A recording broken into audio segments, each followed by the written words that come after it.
Hello, my name is Ryan Freeman. Welcome to my life. Welcome to this channel and to another episode of a European adventure story. This is episode 3.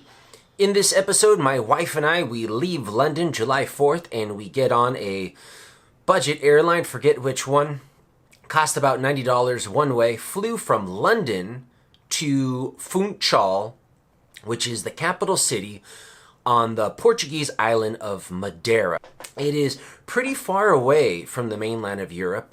It is European culture, but it's closer to Africa. We flew one way to this small, medium-sized island to meet my Uncle Bob and have this two and a half month stay, which was what we had planned for. We were excited. London was an amazing time, but we were looking for some island life, and my Uncle Bob had sent us many photos in the preceding year to entice us to this island. And so finally, after months and months and months of expectation, we were going to see Madeira and what it was like. My Uncle Bob said the weather was perfect and there was lots of adventurous terrain, and so we had our hopes high. Plus, I would get to see my Uncle Bob, who I hadn't seen in many years, a person who was very dear and near to me. I mentioned our relationship, as peculiar and interesting as it might be, in episode 1. I love this guy, have always loved this guy, always will love this guy, and so I was really excited to go see him. Now, we land in Funchal airport, and if you've never landed in Funchal, I recommend Google search. Actually, I'll just put the photo of what Funchal airport is. I believe it's considered one of the most dangerous airports in the world. It is, you land on a landing strip right on the edge of a cliff. So that was very exciting. We touched down. Oh, by the way, Madeira has a nickname known as Danger Island. That's what the surfers call it. So, big waves, airport on the side of a cliff, going to meet a wild Uncle Bob. This is an adventure. This is how European adventures should be, in my opinion. And that was what we had. So we arrive in this airport. We get out on the airstrip, not inside a terminal. It's a very small airport. And there's a observation lounge at the top of the airport, up higher on a higher cliff. And there's a throng, not a throng, but a big group of people who are looking for their loved ones who are coming from London on the plane. But there was one figure very far away. I couldn't make out any distinguishing features. Couldn't see hair or skin color, but I could see shirt color, and there was one figure with a white shirt hanging over the rails, and I knew at once that was Uncle Bob. I told my wife, I said, "You see that guy with a white shirt hanging over the rail? I think that's Uncle Bob." And I just knew it because, okay, me and my uncle, we have had our ups and downs, as you will see. We had many more ups and downs during this series, but we have this really strange connection. I could just sort of feel his, in a sort of woo-woo way, his energy signature. Plus, who else is crazy enough to do that? Hang off the side of an observation deck, with the chance of plummeting down to his death. And that's just my Uncle Bob. That's his style. So we enter through customs. Very simple. Although the customs agent, the Portuguese guys on Madeira, there was no one in the line that we were going. I think everyone was locals or European citizens, so they didn't have to really bother with going through the international entrance. Just me and my wife, and this old customs guy's just like, immigration guy, he's like, "How long are you going to stay?" And we're like, "We don't know." And he's like, "What?" Because, immigration people, they want to know how long you're going to be in the country. Make sure you're not going to try to illegally immigrate. And we said, "Well, we don't have a return flight. We're going to stay for a couple months with my Uncle Bob and then hop on a ferry." And he just looked at us like, stamped, and we were in. So that was cool. We walk through, and just like a normal airport arrival section, you know, you go to a funnel into the arms of your people who are waiting for you, or just leave the airport. And as we're walking, I'm looking for Uncle Bob. We get our baggage, and then I'm looking for Uncle Bob, and he runs past me. A figure just darts past me in a blur, like a 100-meter dash. This person was going really fast, and I turn around and I see my Uncle Bob, who's rushed past me, pick my wife up and twirl her in the air, and just, he's so excited. My uncle has just a phenomenal amount of energy. Like, and he's in his early 70s. At this point, yeah, he's like 71, 72, somewhere around there. My aunts and uncles, who are 10 years, 15 years younger than him, they move around and kind of slow and kind of lethargic. My uncle, no, he's like a cat. He's like a cat warrior. He just has spring in his step, always has. Sometimes he's too fast and he ends up breaking things. We'll get to that perhaps in another day. Anyways, so yeah, that was a nice little entrance, you know, and sure enough, he had a white shirt on. That was him. And we leave the airport. Very easy to exit Funchal Airport. Exit, he had a blue car that he called Missy Blue, because he used to drive a sort of wagon bus style car. I believe it was a Toyota bus called Mr. Blue, and that's what I remembered from my European days. Now he had this small VW sedan, and he called her Missy Blue, and she had a lot of character, man. We piled in, you know, it was difficult to roll up and down the windows. You were never sure if the door was going to lock. It was shaking as we would go up hills and down hills, and I said, so we start driving. We're leaving Funchal, which is the largest city in Madeira, but by, let's say, continental standards, not too large. And he's driving to take us up this hill where we can go use an ATM. And so we're going up this hill, and his car is just shaking a lot. And I'm like, oh my God. And I just like, I'm feeling like a little, you know, because sometimes when you meet an old friend, it's just like yesterday. You guys just catch up exactly where you left off 10 years ago. But sometimes there's a feeling out process. I could feel this was Uncle Bob, but I could, you know, we still hadn't completely bonded yet, or rekindled that spark yet. But I could feel that this was Uncle Bob. His car was shaking. She had a name. And he had surprised us at the airport, as he's wont to do. And I asked him, so why is your car shaking, Bob? Is your car okay? And he said, oh yeah, last week I was partying with some young girls, and they gave me LSD, and I drove really wild, and I hit the car. I don't know if it was on LSD or he was drunk, but he basically he related this hardcore party story where he had LSD, a lot of alcohol, and had a little accident with his car. So that was one of the reasons why it was shaking. So I quickly realized, oh, my uncle has not slowed down, because that was a question in my head. You know, time catches up to everyone, right? And I thought, my wild Uncle Bob, who I had so much fun with when he was in his 50s, now he's in his early 70s. Will he still be as wild as he once was? Well, you know, partying, taking LSD with young girls, and crashing your car drunk, and now driving a shaky car up a hill. Yeah, he's as wild as he ever was.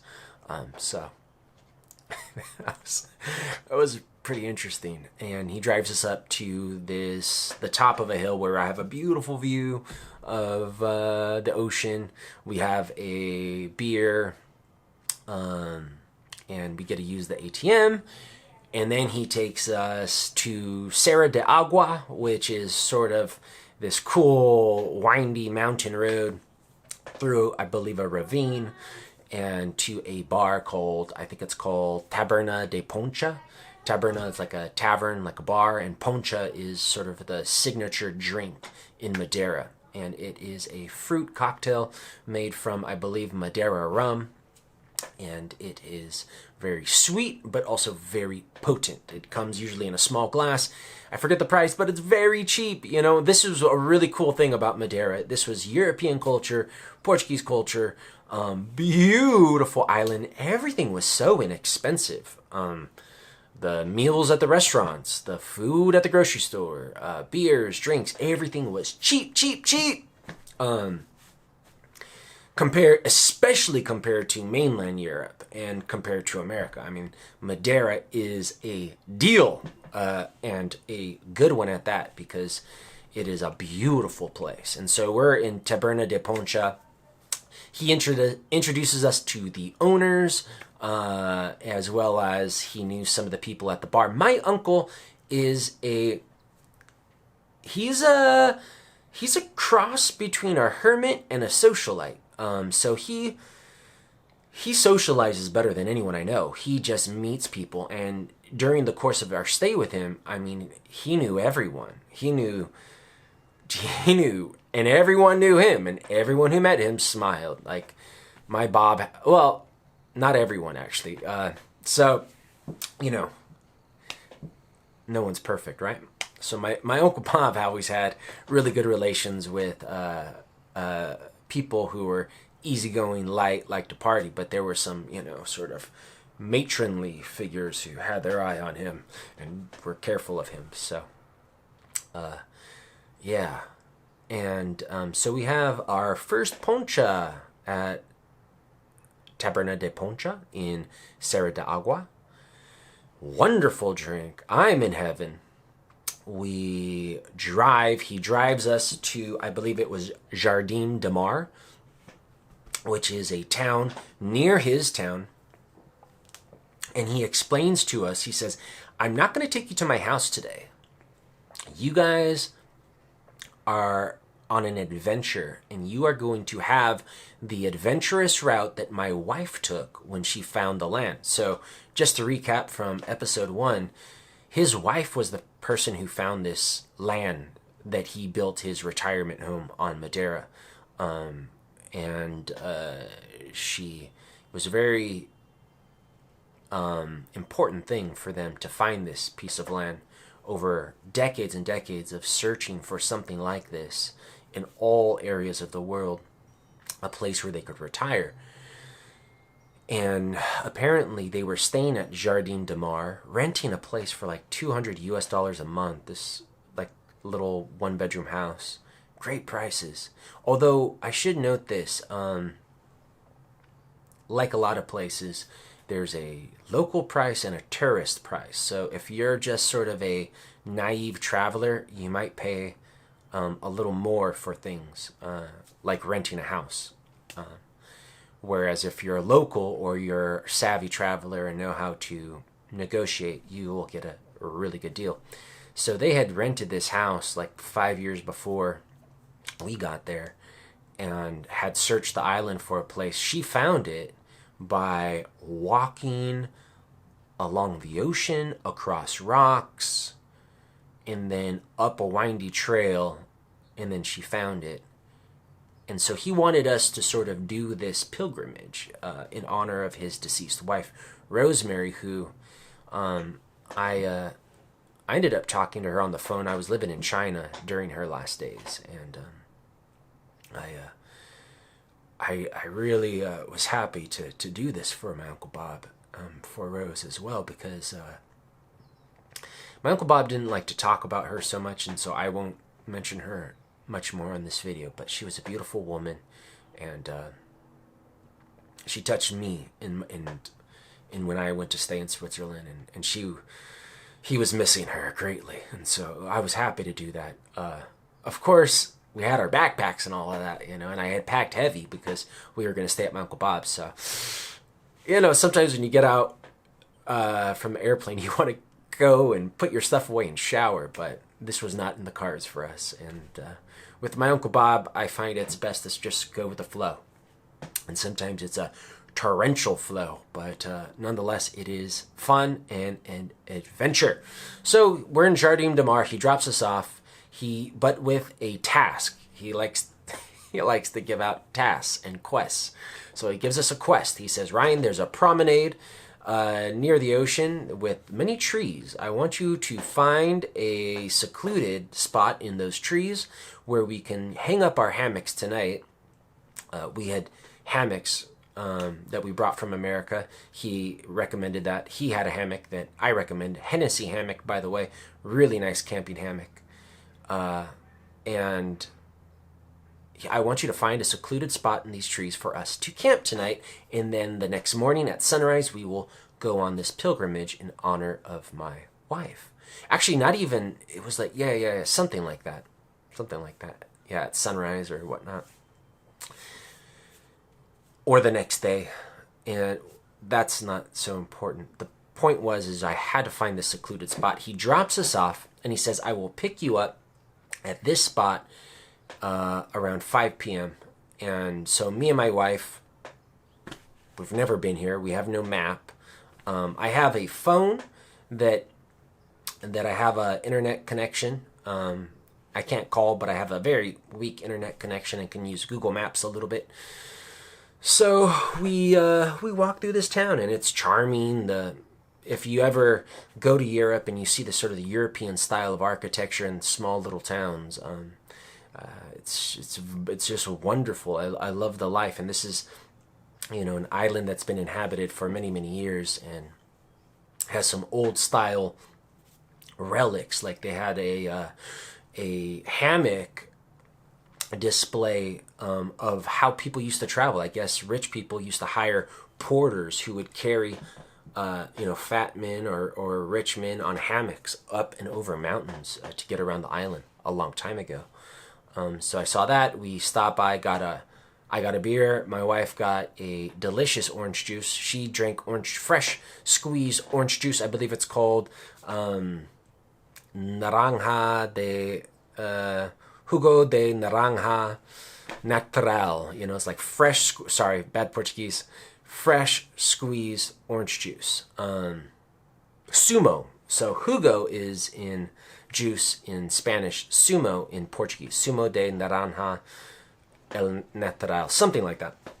And she's happy. It's fresh and delicious and nutritious and sweet. And we go to do our quest. We find the promenade, and we search the entire thing. Ocean is gorgeous. And I see there's a lot of bees. I don't think my uncle really understood that these trees that that lined the promenade, they had a flower that the bees were attracted to at this particular point in the season.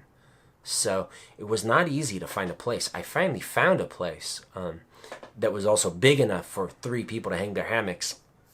And I marked it with a stone tower so that we would know where it was in the nighttime, because we weren't going to come back here till night. Go back, meet my Uncle Bob at 5 p.m. He pulls up not in Missy Blue, but in his friend's car, who is a Welsh or British guy, and his friend and my Uncle Bob, and we hop in the car. We all drive to Paul de Mar.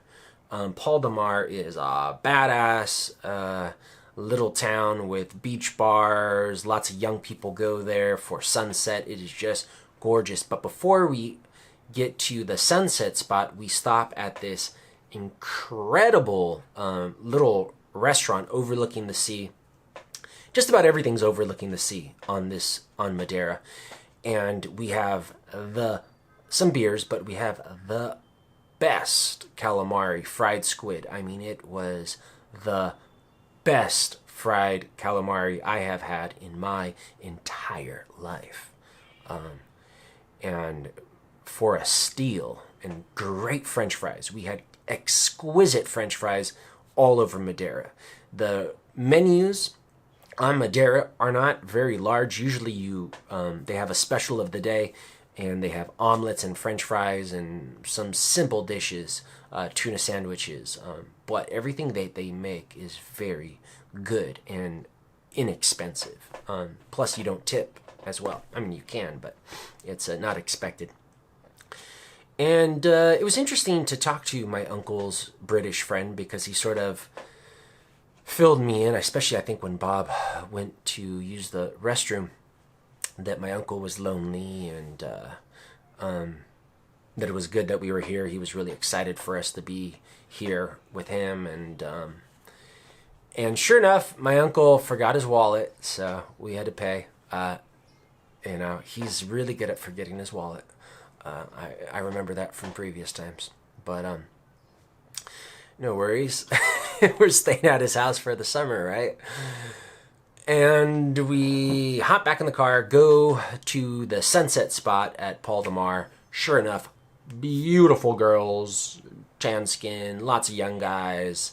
And I'm drinking. They have mojitos, they have beers, they have Madeira wine. Madeira wine it's a bit of a stronger wine, with I don't remember, perhaps more of a licoricey taste. It's got a sweet dessert taste. It's a strong wine. Maybe licorice is not the best description. And have a very nice time. My uncle and his friends are flirting with the girls, you know. My uncle's in his early 70s. These guys are probably in their late 60s, and they're just hitting on these youngsters, young girls in their 20s. But hey, it was fun, man. Fun. Me and my wife got to enjoy the sunset together, enjoy a romantic drink. And sorry, I think my baby might be crying in the background. I should go attend to her after this video. I'll wrap it up soon. So, we go back to Jardin de Mar drunk and find our hammock spot, set up our hammocks. Funny that me and my Uncle Bob have these Hennessy hammocks, these really professional grade hammocks, but took us a long time to set up. My wife, I had got an inexpensive hammock off of Amazon, not knowing whether or not she'd really be into hammocks, and that was easy to set up. So funny how that is. And we go to sleep, and then at 5 in the morning, water starts pouring all over me. Come to find out that the sprinklers came on at 5 in the morning.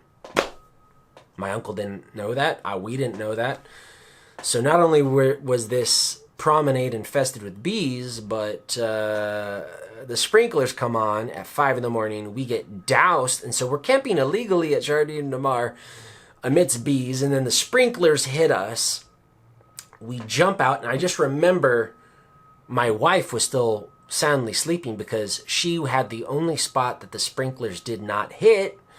Me and my uncle get soaked, our hammock soaked, our backpack soaked, and I see my uncle dart out of the trees naked, well, with a small little loincloth. He wears sort of a loincloth underwear. And that was a beautiful cinematic image of he's got, dark skin, wild bushy hair, and he wears like a loincloth underwear, and he just darts out of the trees towards the ocean. It's really cool.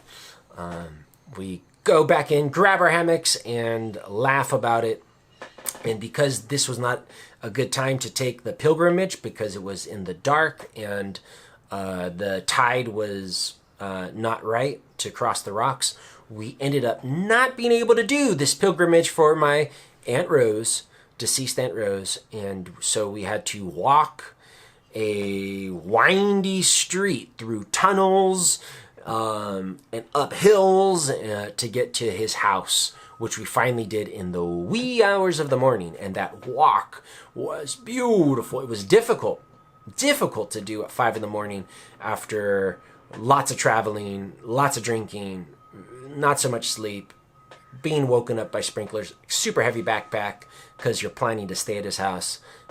But he wanted us to have an adventure. We had an adventure. Adventures never turn out how you expect. This one was really an adventure. And see the moon, the stars, and my uncle likes to howl when he's in canyons or tunnels. So he's, wow, I'm not going to do it, but he just howls like like a wolf or yells things, and so I started doing it, and it's amazing. If you've never howled really loud, probably the last time you did that was when you were a kid, but it feels amazing to let your voice out. So that was something I remembered, and we got to his house. So that was it for this episode. We arrived in Madeira. We ended up getting wet in our hammocks on our first night's sleep. Rude awakening. Long hike in the late night or early morning, and we finally arrived to his house. And in the next episode, I will talk about life at Bob's house. Thank you very much. My name is Ryan Freeman. Thank you for watching this channel. I hope that you come back, and the story is going to get a lot more juicy, a lot more dramatic in future episodes. I hope you stick with me. Have a great day.